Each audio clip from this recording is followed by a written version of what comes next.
আমি এখানে যদি লিনিং কর্নারিং করছি দেখুন একটা আলাদা কনফিডেন্স আসছে, কারণ এখানে মানে পারফেক্ট একদম সব কিছু ঠিক আছে। লিনিং কর্নারিং আপনি আরামসে।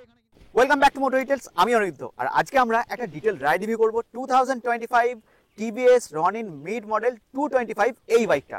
তো এই বাইকটার কম্পিটিটরকে নিশ্চয়ই আপনারা জানেন হান্টার। তো হান্টারের সাথে এর রাইড করে তফাৎটা কি, প্লাস হচ্ছে এখানে যে কোম্পানি এই মিড মডেলটা নতুন এনেছে এখানে আপডেটসগুলো কি আছে, কালার্স কি আছে, ফিচার্স কি আছে, সব কিছু নিয়ে কিন্তু আমি এই ভিডিওর মাধ্যমে আলোচনা করবো। তো চলুন তাহলে দেরি না করে ভিডিওটা শুরু করা যাক। আর ভিডিওটা শুরু করার আগে very special thanks to Rahul TVS from Krishnanagar. আর শোরুমের ডিটেল যে ডেসক্রিপশন সেটা কিন্তু আমি ডেসক্রিপশন বক্সে দিয়ে দেবো, আপনারা সেখান থেকে চাইলে যোগাযোগ করে নিতে পারেন। চলুন তাহলে ভিডিওটা আগে শুরু করা যাক। তো চলুন তাহলে 2025 রনিন মিড মডেল এই মডেলটার আমরা রাইডে যাওয়ার আগে একটা ছোট্ট ওয়াক অ্যারাউন্ড রিভিউ আমি আপনাদেরকে দিয়ে দেবো, যেটাতে আপনাদের মোটামুটি একটা আইডিয়া হয়ে যাবে এই বাইকটার মধ্যে নতুন আপডেটস কি এসেছে। ঠিক আছে, তো চলুন তাহলে প্রথমে শুরু করা যাক এর কালার থেকে। দেখুন এটা মিড মডেল, এর আগে আমি টপ মডেলের বা বেস মডেলের দুটোই করেছি, তো এটা হচ্ছে মিড মডেল। এর যে কালার নিয়ে প্রথমে বলে দিই, এর কিন্তু দুটো কালার, একটা হচ্ছে আপনার গ্লেসিয়ার সিলভার আর একটা হচ্ছে আপনার চারকোল অ্যাম্বার। এই দুটো কালারে কিন্তু আপনি এই মিড মডেলটা পাবেন। এবার এখানে বলা যেতে পারে যে চেঞ্জেসগুলো কী কী এসেছে আর প্রাইসটা কী হতে চলেছে। দেখুন প্রাইস আমি আসবো, তার আগে আমি আপনাদেরকে বলে দিই দেখুন চেঞ্জেসের যে ব্যাপারগুলো। প্রথম হচ্ছে এই যে বাইকটা, এই বাইকটার যে সিট, দেখুন সিটের স্টাইল এখানে দেখুন, এই যে রেড মতো এখানে যে টিচটা হয়েছে, টিচ ঠিক এটা একটা চেঞ্জেসের ব্যাপার এসেছে। সঙ্গে হচ্ছে আপনার এই যে সিটের উপরে যে এই ডিজাইনটা, এটা একটা চেঞ্জেসের ব্যাপার এসেছে প্রথমত। ঠিক আছে, দ্বিতীয়ত হচ্ছে এই যে গ্র্যাভেল হ্যান্ডেলবার, এটাও কিন্তু চেঞ্জেসের ব্যাপার হয়েছে, এখানেও চেঞ্জেস হয়েছে। তিন হচ্ছে এখানে আপনি যদি মাডগার্ড দেখেন বা ফেন্ডার দেখেন, ফেন্ডার কিন্তু একটু ছোটো করা হয়েছে, আগের থেকে একটু ছোটো হয়েছে। ঠিক আছে, চার হচ্ছে এখানে দেখুন এই যে চেন কভার, এটা কিন্তু কভার্ড চেন ছিল কিন্তু এখন এটা কিন্তু ওপেন চেনের সঙ্গে চলে এসেছে। আর মেজর যে আপডেটস মানে মেজর যে চেঞ্জেসের ব্যাপারটা সেটা হচ্ছে এখন এই মিড মডেলটাও আপনি ডুয়েল চ্যানেল এবিএস এর সঙ্গে পেয়ে যাবেন। ঠিক আছে, তো এতগুলো চেঞ্জ মোটামুটি রনিনের মধ্যে ছিল। ঠিক আছে, তো যে চেঞ্জেস এগুলো ছিল সেগুলো বলেছি, তার সাথে আর মেন আরেকটা যে চেঞ্জেস সেটা হচ্ছে আপনার এর প্রাইসটা। এর প্রাইস কিন্তু আগের যে প্রাইস ছিল আগের প্রাইসের থেকে কিন্তু এর এখন 3000 টাকার দাম কিন্তু আপনার বেশি পড়ে গেছে। ঠিক আছে, তো চলুন তাহলে প্রথমে আমি এর প্রাইস নিয়ে আপনাদেরকে বলে দিই। দেখুন এর যে প্রাইস, এর প্রাইস হচ্ছে 1,92,705 টাকা হচ্ছে এর অন রোড প্রাইস কৃষ্ণনগরের দামে। তো চলুন তাহলে এবার শুরু করা যাক ফ্রন্ট থেকে। দেখুন ফ্রন্টে আপনি যদি দেখেন, ফ্রন্টে কোনো কিছুই চেঞ্জেস নাই, ফ্রন্টে ঠিক যেমন ছিল তেমনই, বাট যেগুলো আপডেটস মোটামুটি আমি আপনাদেরকে আপডেটস দিয়ে দিয়েছি, যেগুলো চেঞ্জেস এসেছে। এবার চলুন ফ্রন্টে আমি আপনাদেরকে টেকনিক্যালি দেখিয়ে দিই। দেখুন আমি কিটা প্রথমে অন করছি, এই যে লাইটটা, এটা একটা মারাত্মক লুকস লাগে। দেখুন এই যে টি শেপের একটা লাইট এখানে দেখাচ্ছে, রনিনের কিন্তু অ্যাকচুয়ালি যে মানে চেনা পরিচিত মুখ সেটা কিন্তু আপনার এই টি শেপস থেকেই আসে। ঠিক আছে, আচ্ছা এখানে দেখুন ডিআরএলটা, এটা সঙ্গে হচ্ছে আপনার এলইডি লাইটস পেয়ে যাচ্ছেন আপনি এখানে। আচ্ছা উইঙ্কার্স দেখুন, উইঙ্কার্স এখান থেকে কিন্তু আপনার পুরোপুরি ফুললি এলইডি কিন্তু আপনি এখানে পাবেন, এখানে ভালভের কোনো গল্প নেই। আর সাসপেনশনের কথা যদি বলেন, এই সাসপেনশনটা হচ্ছে আপনার 41 mm এর সাসপেনশন আপনি এখানে দেখতে পাচ্ছেন। ফ্রন্টে যে ডিস্ক, ফ্রন্টের ডিস্কের সাইজ হচ্ছে আপনার 300 mm এর ফ্রন্টের ডিস্ক কিন্তু আপনি পেয়ে যাবেন। আর টিউবলেস টায়ার পাচ্ছেন আপনি। আর টায়ারের সাইজ হচ্ছে আপনার 110/70 17 ইঞ্চ অ্যালয় হুইলের সঙ্গে কিন্তু আপনার এটা কিন্তু এসেছে। আর এটা কিন্তু আপনার হচ্ছে টিউবলেস টায়ার। তো ফ্রন্ট ওয়াইজ আমি আপনাদেরকে বলে দিলাম। আর এখানে দেখুন ডুয়েল চ্যানেল এবিএস এর ব্যাপারটা রয়েছে, সামনে পিছনে দুটোতেই আপনি ডুয়েল চ্যানেল এবিএস পাবেন। এবার পিছনে কথা বলি, দেখুন পিছনে যে ডিস্কটা, পিছনের ডিস্কের সাইজ হচ্ছে আপনার 240 mm এর ডিস্ক। আর যেখানে টায়ারের সাইজ হচ্ছে আপনার মোটামুটি 130/70, এটা আপনার টিউবলেস টায়ারের সঙ্গে আসছে। আর এই যে টায়ার হাগাটা দেখবেন, আমি টায়ার হাগারের কথাটা হয়তো বলতে ভুলে গেছি, টায়ার হাগাটাও কিন্তু এখানে চেঞ্জেস এসেছে রনিনের।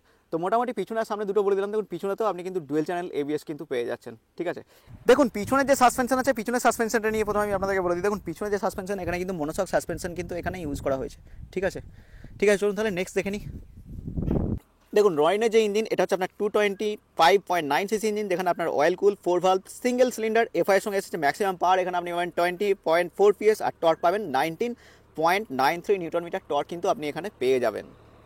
তো চলুন তাহলে এবার রনিনের আমি ডিজিটাল ইনস্ট্রুমেন্ট ক্লাস্টারটা দেখাচ্ছি, তারপরে আমি আসবো এক্সস্টের সাউন্ডটা নিয়ে। ঠিক আছে, চলুন তাহলে প্রথমে দেখে নিই এক্সস্টের সাউন্ডটা, তারপরে ইনস্ট্রুমেন্ট ক্লাস্টার নিয়ে দেখিয়ে দেবো। তো শুরুর দিকে আমি প্রথমে সুইচগুলো একবার আপনাদেরকে দেখিয়ে দিচ্ছি। দেখুন এখানে মোড সুইচ, এখানে ইঞ্জিন কিল, ইঞ্জিন স্টার্ট, এখানে হচ্ছে আপনার হ্যাজার্ড, এটা হচ্ছে আপনার সেলফ স্টার্ট। আর এদিকে দেখলে দেখতে পাবেন এখানে হাই বিম, লো বিম, এটা পাসিং সুইচ। আর এখানে হচ্ছে আপনার হর্ন, আমি হর্নটাও দেখাচ্ছি, যথেষ্ট ভালো হর্ন আছে। আচ্ছা ইনস্ট্রুমেন্ট ক্লাস্টারের দিকে দেখতে গেলে দেখুন, ইনস্ট্রুমেন্ট ক্লাস্টারের দিক থেকে দেখলে প্রথমে আমি চাবিটা দেখাই। দেখুন রনিনের চাবিটা দেখুন, ডিজাইন ওয়াইজ ঠিক হেডল্যাম্পে যে ডিজাইনটা থাকে টি শেপের, সেই শেপটাই রয়েছে। আচ্ছা আর এখানে যখন এটা অন করছি, দেখুন এখানে একটা কথা আপনাদেরকে বলে দিই, এখানে কিন্তু আপনি ব্লুটুথ অ্যাভেলেবেল পাবেন না। আর বাটন এখানে দুটো আছে, একটা মোড একটা সেট, দুটো বাটন এখানে আছে। ঠিক আছে, আমি যখন এটাকে অন করছি, অন করে দেখুন এখানে কী কী পাচ্ছেন। দেখুন ইন্ডিকেটার, গিয়ার পজিশন ইন্ডিকেটার পাচ্ছেন, ইঞ্জিন চেকিং, সঙ্গে হচ্ছে আপনার যেটা হচ্ছে আপনার উইঙ্কার্সের ইন্ডিকেটার, ফুয়েলের ইন্ডিকেটার, এখানে হচ্ছে আপনার এবিএস। এবার হচ্ছে বাকি যেগুলো আছে এগুলো ডিজিটালি, যেমন হচ্ছে এখানে আপনি গিয়ার পজিশন ইন্ডিকেটার পাচ্ছেন, এখানে ওডোমিটার, এখানে ট্রিপ বি, টাইম, স্পিডোমিটার, কত কিলোমিটার বাইকটা আপনার চলেছে সেটা, আর যে মোডগুলো আছে সেই মোডগুলো আমি এখানে এখান থেকে মোড চেঞ্জ করছি। মোড চেঞ্জ করলে দেখুন এখানে ট্রিপ বি পাচ্ছেন, এখানে হচ্ছে আপনার ডিস্টেন্স টু এমটি আপনি এখানে দেখতে পাবেন। আচ্ছা, সঙ্গে হচ্ছে আপনার ট্রিপে, এই জিনিসগুলোই মোটামুটি রয়েছে যেগুলো, কিন্তু এখানে আপনি ব্লুটুথ কিন্তু অ্যাভেলেবেল পাবেন না, এটা ব্লুটুথ নেই, ঠিক আছে। আচ্ছা, এবার চলুন বাইকটার এক্সস্টের সাউন্ড আমি আপনাদেরকে শুনিয়ে দিচ্ছি, দেখে নিন একবার।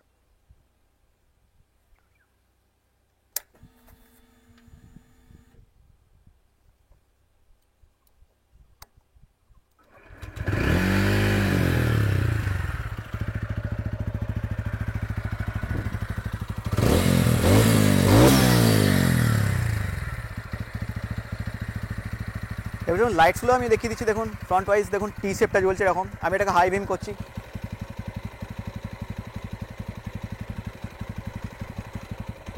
দেখুন হাই বিম করলে ঠিক এরকম লাগছে। সঙ্গে আমি হ্যাজারটাকে অন করছি। রিয়ারের লুকসটা দেখুন, রিয়ারের লুকসটা আমি আপনাদেরকে দেখিয়ে দিচ্ছি, দেখুন রিয়ার থেকে দেখতে ঠিক এরকম লাগে।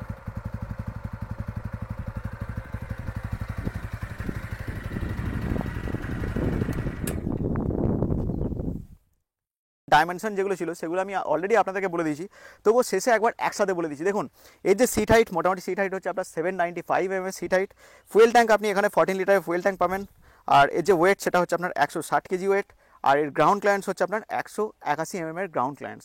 তো মোটামুটি যা ছিল আমি আপনাদেরকে বলে দিয়েছি। চলুন এবার এই বাইকটা নিয়ে আমরা রাইডে যাব। চলুন তাহলে রাইডে যাওয়া যাক। চলুন তাহলে আমরা একটা রাইড রিভিউ নেবো রনিনের, আর রাইড রিভিউ নিতে নিতেই আমি আপনাদের সাথে কথা বলবো যে মোটামুটি পাওয়ার, টর্ক থেকে শুরু করে গোটা ইঞ্জিনের ডিটেলস, ঠিক আছে। চলুন তাহলে শুরু করা যাক। প্রথমত হচ্ছে দেখাচ্ছি আমি আপনাদেরকে হাইট ওয়াইজ। আমার হাইট হচ্ছে মোটামুটি 5 ফুট 5। হচ্ছে চাবি অন করছি আমি, দেখাচ্ছি দেখুন আমার হাইট 5 ফুট 5। আপনার হাইট যদি 5 ফুটও হয় আপনি আরামসে কিন্তু এই বাইকটা হ্যান্ডেল করতে পারবেন, কোনো অসুবিধা নাই। রনিনের অলরেডি আমি ভিডিও করেছি, তবুও আর একটা ভিডিও করছি এই মিড মডেলকে নিয়ে। তো তার সাথে সাথে আমি আপনাদের সাথে শেয়ার করবো যে মোটামুটি বাকি জিনিসগুলো নিয়ে। তো রাইডিং পজিশন, আপরাইট হ্যান্ডেল বার আছে, মোটামুটি ককপিট ওয়াইজ লুকস ঠিক এরকম রনিনের। চলুন তাহলে ফার্স্ট আমি শুরু করছি। দেখুন এটা কি, এটা আমি স্টার্ট করছি। স্টার্ট করলে প্রথম আমি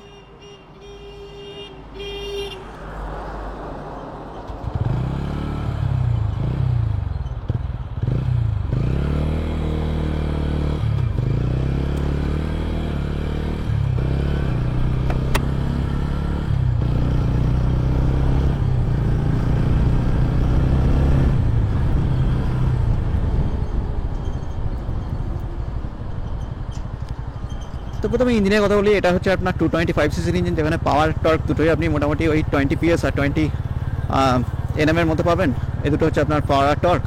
এবার কথা হলো যে রনিন অ্যাকচুয়ালি জানতে হবে যে রনিন কোন টাইপের বাইক। অ্যাকচুয়ালি রনিন হচ্ছে আপনার একটা কমিউটার সেগমেন্টের বাইক, বাট এটা কিন্তু ক্রুজারের মতো। এর যে কমফোর্টনেসটা না, আপনি রনিনকে চালালে তবে বুঝতে পারবেন যে কমফোর্টনেসটা। হ্যান্ডলিংয়ে এখানে আপরাইট হ্যান্ডেল বার আছে, যেটা হচ্ছে আপনার টাউনের জন্য কিন্তু একটু অসুবিধা হতে পারে, বাট হাইওয়ের জন্য বিন্দাস গাড়ি হচ্ছে রনিন, ঠিক আছে প্রথমত। আচ্ছা, দ্বিতীয়ত হচ্ছে এর যে মোটামুটি গিয়ার শিফটিং থেকে শুরু করে বাকি যে কথাগুলো সেইগুলো নিয়ে আমি আপনাদেরকে কথা বলব। হ্যাঁ, এবার যেটা বলার ছিল যে দেখুন এখানে গিয়ার শিফটিং যেটা হচ্ছে স্মুথলি গিয়ার শিফটিং হচ্ছে, এখানে মিটারে দেখাচ্ছে আপনার গিয়ার শিফটিং কেমন হচ্ছে না হচ্ছে, ঠিক আছে। আচ্ছা, এবার নেক্সট যেটা হচ্ছে সেটা হচ্ছে ক্লাচ। দেখুন এখানে কিন্তু স্লিপার অ্যান্ড অ্যাসিস্ট ক্লাচ রয়েছে। আপনি যদি টপ স্পিডে গিয়েও যদি গিয়ার এখানে ডাউন করেন তার ক্ষেত্রেও কোনো অসুবিধা হবে না। আমি খুব একটা স্পিডে গাড়িটা চালাচ্ছি না, মোটামুটি বেশি চালালে কি নয়েস আছে সেক্ষেত্রে আপনাদের বুঝতে হয়তো অসুবিধা হবে। আমি এখানে দেখুন ক্লাচ ছাড়া এখানে একটা ডাউন শিফটিং করছি, দেখুন গাড়িটা কিন্তু কোনো কিছু স্লিপ মারলো না বা কোনো পাবো না। আবার একটা করছি, দেখুন চলতে চলতে এরকম করছি, তাতে আমার গাড়িটা কোনো যে ঝটকা মারা বা কোনো কিছু প্রবলেম হাই পিক আপে গিয়ে সেই জিনিসটা কিন্তু হবে না। এটা কিন্তু স্লিপার অ্যান্ড অ্যাসিস্ট ক্লাসের কাজ এটা, ওকে। আচ্ছা, এবার আসি দেখুন সাসপেনশনের কথা। দেখুন সাসপেনশনের কথা দেখতে হলে আমি একটু আগে একটা জায়গায় টেস্ট করেছিলাম, তবু আমি এখানেও একবার টেস্ট করছি। দেখুন ফ্রন্টের যে সাসপেনশন আছে, নো ডাউট ফ্রন্টের সাসপেনশন দারুণ কাজ করছে, ঠিক আছে। বাট পিছনে যেটা আছে, পিছনের সাসপেনশনটা একটু স্টিফ, মানে খুব স্টিফ সেটা নয়, একটু স্টিফ আছে, বাট ঠিক আছে। সিটটা এত সুন্দর, আপনি এই যে সাসপেনশন স্টিফনেসটা সেটা কিন্তু বুঝতে পারবেন না। আমি অ্যাজ এ প্রিলিয়ান রাইডারও বাইকটায় বসেছিলাম পিছনে, তো পিছনে বসে থেকে যেটা হচ্ছে মানে সিট তো খুব কমফোর্ট, বাট কি সিটটা আমার জন্য মনে হলো সিটটা যেন একটু ছোটো, ঠিক আছে। বাট ঠিক আছে, চলুন এবার আমি যেটা টেস্ট করবো সেটা হচ্ছে রনিনের ব্রেক। তো প্রথমে আমি ফ্রন্ট ব্রেক টেস্ট করছি। দেখুন প্রথমে আমি রিয়ার ব্রেকই টেস্ট করছি, তারপরে ফ্রন্টে আসবো, ঠিক আছে। দেখুন ব্রেকের না ইমপ্রুভমেন্ট কিন্তু সেরকম কিছু হয়নি। আমি যে এর আগে বেস মডেলটা চালিয়েছিলাম না, ঠিক বেস মডেলের মতোই ব্রেক আমার এখানে লাগছে। এখানে কোনো কিছু ব্রেকিংয়ে কিছু চেঞ্জ হয়নি, বাট হ্যাঁ এখন এটা ডুয়েল চ্যানেল এবিএস কিন্তু চলে এসেছে। ঠিক আছে, সেই একই ফিল, একই ব্রেক, একই টেস্ট। ঠিক আছে, এবার চলুন আমি ফ্রন্টের ব্রেকটা দেখুন টেস্ট করছি। ঠিক আছে,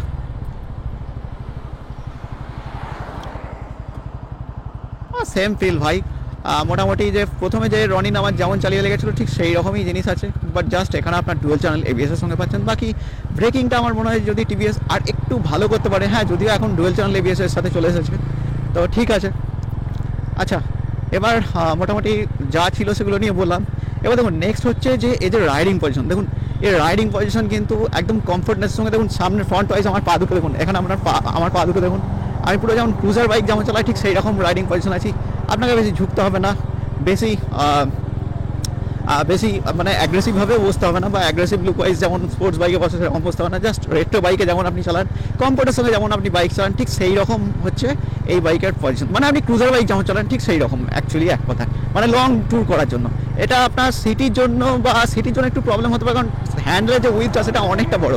বাট আপনি যদি এখানে টাউনের জন্য যদি আপনি মাফ করবেন, যদি আপনি হাইওয়ের জন্য দেখেন, হাইওয়ের জন্য কিন্তু বিন্দাস গাড়ি কিন্তু রনিন। আমি এখানে যদি লেনিং কর্নারিং করছি দেখুন একটা আলাদা কনফিডেন্স আসছে, কারণ এখানে মানে পারফেক্ট একদম সব কিছু। ঠিক আছে, লেনিং কর্নারিং আপনি আরামসে এখানে কিন্তু করতে পারবেন, সেটা নিয়ে নো ডাউট, যেহেতু এর চড়া টায়ার আছে। আচ্ছা, এখানে রনিন আর একটা কথা বলে দিই, রনিনের যে মেজর আপডেটসগুলো আছে আমি অলরেডি ডিটেল রিভিউ বলেছি, আবারও বলছি। এখানে আপনার চেঞ্জেস যেগুলো পাবেন সেগুলো হচ্ছে মোটামুটি আপনি এখানে যে কালারে চেঞ্জেস পাবেন। এখানে মেজর চেঞ্জেস সেটা হচ্ছে আপনার ডুয়েল চ্যানেল এবিএস পেয়ে যাচ্ছেন। আচ্ছা, এখানে টায়ার হ্যাগারটা চেঞ্জ হয়েছে, সিটের ডিজাইনটা মানে যে রেড কালারের একটা টিচ দেখবেন সেই জিনিসটা একটা চেঞ্জ হয়েছে। ঠিক আছে, আচ্ছা মোটামুটি যা চেঞ্জেস হয়েছে আমি মোটামুটি আপনাদেরকে বলে দিলাম। আচ্ছা, এবার আসি যে হান্টারের কথা। দেখুন রনিনের অ্যাকচুয়ালি কম্পিটিটর যেটা হচ্ছে সেটা হচ্ছে হান্টার। হ্যাঁ, তার আগে আমি আপনাদেরকে বলে দিই এই বাইকটার মাইলেজ। অ্যাকচুয়ালি রনিনের যে মাইলেজ ওই 35 to 40, ওর বেশি এক্সপেকটেশন রাখবেন না, কারণ এটা একটা 220cc বাইক। সত্যি কথা বলি আপনি ওই 35 to 40 এর বেশি কিন্তু মাইলেজ কিন্তু পাবেন না। এবার বলি যে রনিনের যে ভাইব্রেশন, দেখুন আমি ভাইব্রেশন আগেও টেস্ট করেছিলাম, যখন আমি 5.5 কি 6 উপরে যাচ্ছি তখন হালকা ভাইব্রেশন রনিনে হচ্ছিল, সেই রকম ভাইব্রেশন হয়নি। বাট এর যে কমফোর্টনেসটা মারাত্মক কমফোর্টনেস কিন্তু এই বাইকের মধ্যে রয়েছে। ঠিক আছে, এটা নিয়ে নো ডাউট। আমি চলুন একটা টার্ন নিচ্ছি। ঠিক আছে, টার্ন নেওয়ার পর এখানে আমি একটা টার্ন নিচ্ছি, তারপর আমি এসে কথা বলছি। তো টার্ন নিয়ে দেখছি যে জায়গাটা কতটা নেয় মোটামুটি। দেখুন আমি লরি আছে, লরিটা পেরিয়ে যাক তারপর আমি দেখাচ্ছি। গিয়ার একটু ডাউন করছি, দেখুন সামান্য জায়গার মধ্যে এখানে আমি টার্ন নিতে পারছি। ঠিক আছে, অতটা খুব যে একটা জায়গা নিচ্ছে সেরকম নয়, সামান্য জায়গার মধ্যে টার্ন নেওয়া যাচ্ছে এটা। আচ্ছা, এবার নেক্সট যেটা বলছিলাম যে হান্টারকে নিয়ে, দেখুন হান্টারের ব্যাপারটা কি, হান্টার আপনি টাউনশিপের জন্য হান্টার ঠিক আছে, হান্টার টাউনশিপের জন্য ঠিক আছে, বাট লং রাইডের জন্য ঠিক না। কারণ হান্টারে কি ক্যাফে রেসার স্টাইলের বাইক যেমন হয় না ঠিক সেরকম, মানে আপনাকে একটু সামনের দিকে মানে ঝুঁকে বসতে হচ্ছে। বাট এখানে রনিনে কি, রনিনে আপনি কমফোর্টভাবে বসুন একটা ক্রুজ করার জন্য বা লং ট্যুরে যাওয়ার জন্য, যেরকম হয় আর কি সেরকম। তো লং ট্যুর করার জন্য রনিন আপনার কাছে বেস্ট একদম। ঠিক আছে, আর হান্টার হচ্ছে আপনার কি লং ট্যুরের জন্য নয়, হান্টার অ্যাকচুয়ালি হচ্ছে আপনার সিটি রাইড বা ছোটোখাটো রোডস্টার রাইড যেটাকে বলেন, বা একটু ফান করার জন্য, সেই সবের জন্য হান্টার ঠিক আছে ভাই। ঠিক আছে, বাকি দেখুন দুটোর মধ্যে যেমন কি হান্টারে আপনার এটা পছন্দের উপর ডিপেন্ড করছে, কারণ রয়্যালের যে একটা ভাব আছে, মানে ধরুন রয়্যাল এনফিল্ডের ব্র্যান্ড, সেহেতু একটা ভ্যালু আছে, সেই জন্য অনেকেই হান্টারের দিকে যায়। বাট আমি আপনাদেরকে রিকোয়েস্ট করবো, হান্টার আমিও চালিয়েছি, আমি আপনাদেরকে রিকোয়েস্ট করবো একবার রনিং চালিয়ে দেখুন, তারপরে আপনি হান্টারের কথা বলবেন। ঠিক আছে, তো আমি খারাপ কাউকে বলছি না, হান্টারে তো আপনি ডুয়েল চ্যানেল এবিএস পাবেন, এখানেও ডুয়েল চ্যানেল এবিএস। তো এইরকমই জিনিসগুলো মোটামুটি ছিল হান্টার আর রনিনের মধ্যে, দুটো বাইকের মধ্যে তফাৎ। ঠিক আছে, আচ্ছা চলুন এবার কনক্লুশনে যাবো। কনক্লুশনে গিয়ে কথা বলবো যে আপনার জন্য কোন বাইকটা কেনা ঠিক হবে। ঠিক আছে, চলুন তাহলে কনক্লুশনে যাওয়া যাক। আচ্ছা চলুন এবার কনক্লুশনে আসা যাক। কনক্লুশনে যেটা হচ্ছে যে রনিন রয়্যাল এনফিল্ড হান্টারের থেকে কতটা ভালো পারফর্ম করেছে। দেখুন আপনার জন্য কোন বাইকটা নেওয়া উচিত। দেখুন প্রথমত হচ্ছে রনিন হচ্ছে অ্যাকচুয়ালি লং জার্নির জন্য, আর হান্টার হচ্ছে কি আপনার সিটি রাইডের জন্য। দেখুন এখানে যে হ্যান্ডলিং এর কথা বলেন না, এই যে রনিনের হ্যান্ডেলটা দেখছেন এটা কিন্তু অনেকটা উইথ ওয়াইজ অনেকটা চড়া। বাট আপনি যদি হান্টারে যান, হান্টারের ক্ষেত্রে কি হয়, হান্টারের যে হ্যান্ডেলটা সেটা সিটি রাইডের জন্য, ছোট্ট হ্যান্ডেল, আপনি আরামসে কিন্তু সিটি রাইডের জন্য সিটি রাইড করতে পারেন। বাট এখানে একটা ডিসঅ্যাডভান্টেজ আছে হান্টারে, যেটা হচ্ছে আপনার হান্টারকে আপনি যখন রাইডিং পজিশন করবেন ঠিক এরকম অনেকটা মানে ক্যাফে রেসার টাইপের অনেকটা। বাট আপনি যখন রনিনে দেখবেন, রনিনের ক্ষেত্রে কি হয়, রনিনের ঠিক যে রাইডিং পজিশনটা যেমন একটা ক্রুজার বাইক যেমন হয়, ঠিক যদিও এটা ক্রুজার বাইক নয় বাট তবুও একটা কমিউটার প্লাস ক্রুজারের মতোই একটা ফিল পাবেন আপনি এই বাইকের মধ্যে। আপরাইট হ্যান্ডেল বার পাচ্ছেন এখানে, তো এই জিনিসটা তো রয়েছে। প্লাস হচ্ছে কি এখানে আপনি ডুয়েল চ্যানেল এবিএস পাচ্ছেন, আর সঙ্গে হচ্ছে আপনার স্লিপার অ্যান্ড অ্যাসিস্ট গ্লাস পাচ্ছেন। এবার দামের কথা বললে দামটা তো একটা ভ্যারি করে সেটাই, আর যেটা হচ্ছে আপনার এই বাইকটা যে দাম এটা হচ্ছে আপনার 1,93,000 টাকার মতো। বাট আপনি যদি হান্টারের মিড মডেল দেখেন, হান্টারের মিড মডেলের দাম হচ্ছে আপনার 2 লাখ টাকার মতো, ঠিক আছে। তো কিছুটা দামের ফারাক আছে, তফাৎ এগুলোই আছে যে আপনার সিটির জন্য হান্টার বেস্ট, আর আপনার যদি লং ট্যুর করেন তার জন্য হচ্ছে রনিন কিন্তু বেস্ট আমার মতে বলে। তো এই ছিল আজকে ভিডিওটা। যদি আপনাদের ভিডিওটা ভালো লেগে থাকে তাহলে অবশ্যই আপনারা লাইক করুন, কমেন্ট করুন, শেয়ার করুন, আর সাবস্ক্রাইব করতে কিন্তু ভুলবেন না। চলুন তাহলে দেখা হচ্ছে আবার এইরকমই একটা ভিডিওতে।